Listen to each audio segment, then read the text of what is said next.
Hello, this is Dr. Shemen. I'd like to discuss today the question that a number of patients have asked me about alternative approaches for thyroidectomy, namely transaxillary or transoral thyroidectomy. Now, I've been performing thyroid surgery for the past 40 years, and not one single patient has complained about the incisions. These horizontal incisions are about 2.5 centimeters in length and heal very well. In addition, we use silicone-based creams to apply afterwards, and that further enhances the closure in terms of making these incisions heal extremely well. Now, as consideration of these other approaches, the first is transaxillary, which means that an incision is made over here and the approach is done going up towards the neck in this fashion, and it avoids the incision in the lower neck. The other approach is going transorally, going through the tongue, through the base of tongue, and going down to the thyroid. In both of these cases, telescopes are used, and the approach is an indirect approach as opposed to direct, which means the incision is made here lower in the neck. Now, to go over what we're dealing with the thyroid, which lies just on the trachea, just below the larynx.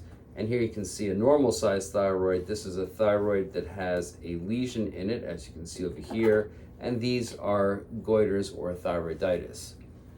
Now, when you're dealing with thyroid surgery, there are several key structures that one has to be aware of. Number one is the recurrent laryngeal nerve. The other are small nerves that lie just above the thyroid, namely the external branch of the superior laryngeal nerve. Both of these nerves obviously are much better viewed when coming from a direct approach.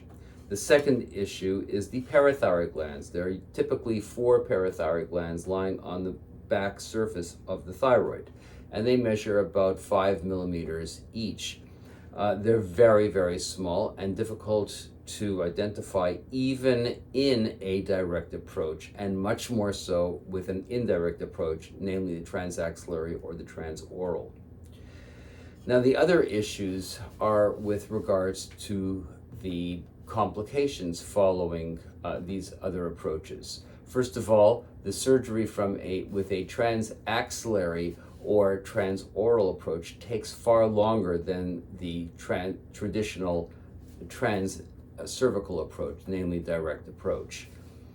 Second of all, if you have any complications after a transaxillary or transoral approach, you would have to make the incision in the lower neck in order to deal with the airway. And that could be life-threatening because the time it takes to open the neck in that situation is far longer than if you're just opening a previous incision. The other is that there is a higher complication rate in terms of the nerves and parathyroids than in the direct approach.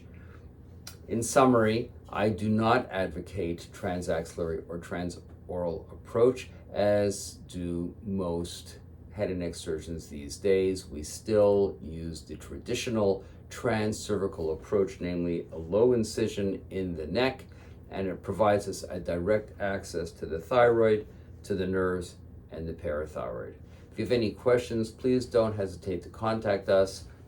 You can reach me at lshemen07@gmail.com, or you can call our office at 212-472-8882.